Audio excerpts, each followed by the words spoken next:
Halo teman-teman, selamat datang kembali di Biology Education bersama Bu Dila. Semoga teman-teman sehat selalu dan terus semangat.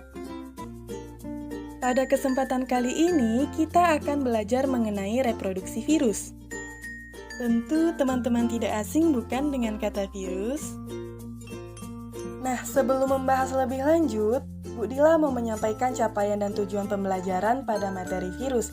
Adapun capaian dan tujuan pembelajaran pada materi virus dapat kalian lihat pada tabel berikut. Teman-teman sekalian, video ini dibuat dengan menggunakan model pembelajaran Predict, Observe, dan Explain dengan tahapan-tahapannya yaitu prediksi, observasi, dan penjelasan. Disimak terus videonya ya. Tahukah kalian virus corona? Bagaimana virus corona menyebar? Apa virus berkembang biak?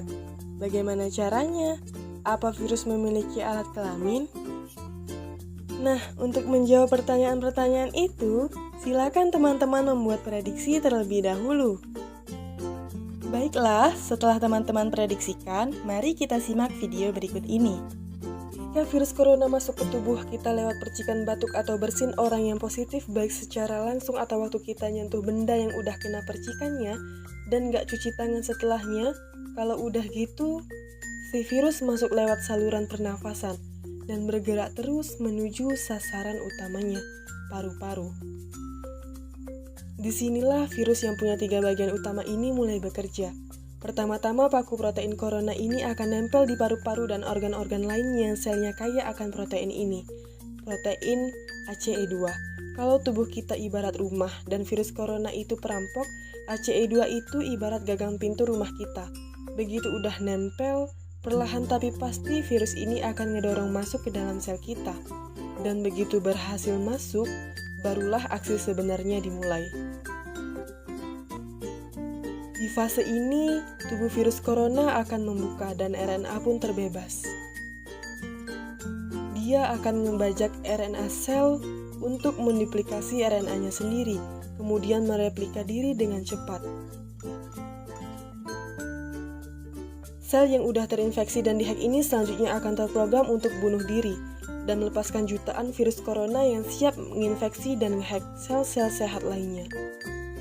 Ya, awalnya mungkin kita cuma kemasukan virus corona yang jumlahnya dikit, tapi dalam hitungan hari aja udah akan ada jutaan sampai miliaran virus corona baru. Nah, setelah teman-teman simak videonya, gimana nih? Apakah prediksi kalian sudah sesuai dengan hasil pengamatan?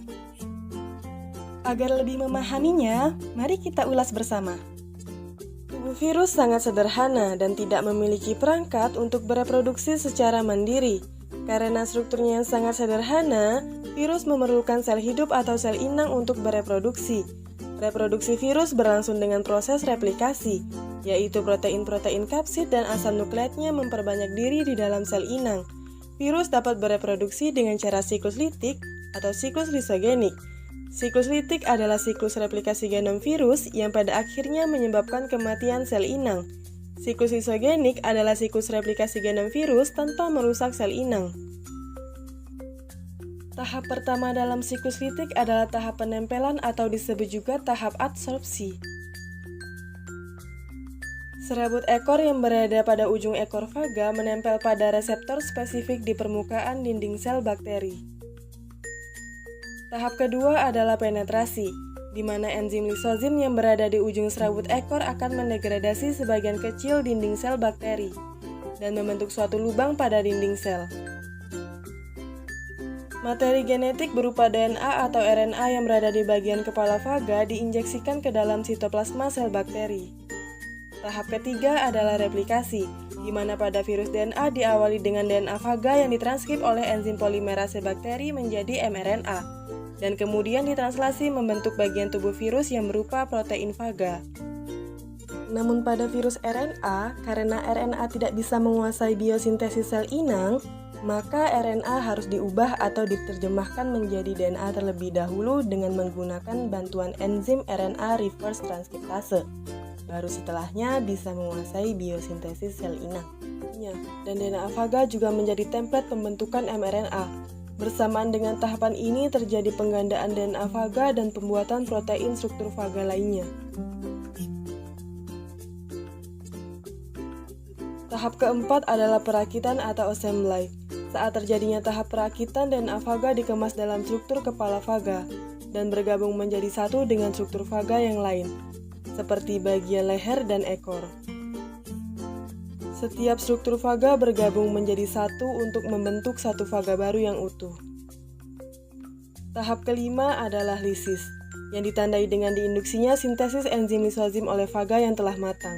Lisisnya dinding sel inang akan melepaskan faga-faga baru ke lingkungan dan akan memulai siklus infeksi baru terhadap sel bakteri lainnya. Pada siklus lisogenik, DNA faga yang telah diinjeksikan ke dalam sitoplasma bakteri tidak ditranskripsi atau ditranslasi. DNA faga akan berintegrasi dengan genom bakteri dan membentuk struktur yang disebut profaga. Profaga akan tereplikasi bersamaan dengan terjadinya pembelahan sel bakteri, sehingga masing-masing bakteri akan membawa profaga di dalam sitoplasmanya.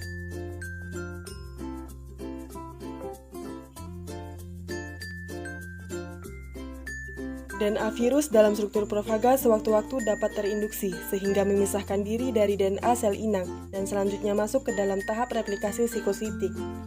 DNA faga ditranskrip oleh enzim polimerase bakteri menjadi mRNA dan kemudian ditranslasi membentuk bagian tubuh virus yang berupa protein faga.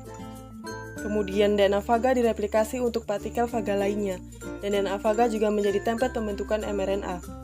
Bersamaan dengan tahapan ini terjadi penggandaan DNA faga dan pembuatan protein struktur faga lainnya. Selanjutnya masuk ke tahap perakitan atau assembly. Saat terjadinya tahap perakitan, DNA faga dikemas dalam struktur kepala faga dan bergabung menjadi satu dengan struktur faga yang lain, seperti bagian leher dan ekor. Setiap struktur faga bergabung menjadi satu untuk membentuk satu faga baru yang utuh. Tahap kelima adalah lisis yang ditandai dengan diinduksinya sintesis enzim lisozim oleh faga yang telah matang. Lisisnya dinding sel inang akan melepaskan faga-faga baru ke lingkungan dan akan memulai siklus baru selanjutnya. Demikianlah pembahasan kita tentang reproduksi virus. Jangan lupa tonton terus video-video Ibu ya. Sampai jumpa di video berikutnya. Terima kasih. Have a nice day. Bye-bye.